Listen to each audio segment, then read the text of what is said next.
гостями багаті на Андрія розважатись час.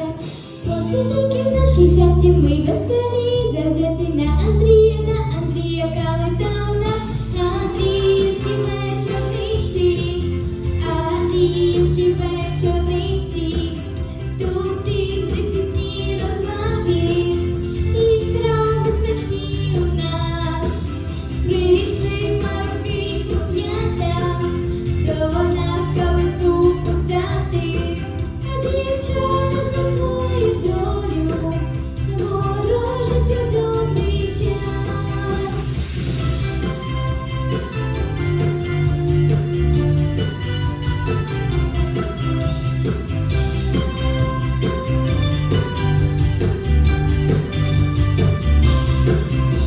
Це різний місяць вже на дворі, біле борошно по морі, випікаємо з піснями обрядовий хліб. В хаті калиту чіпляють, та на місяць поглядають, долю радість закликають, щоб не знати бід. Андріївські вечорниці, Андріївські вечорниці.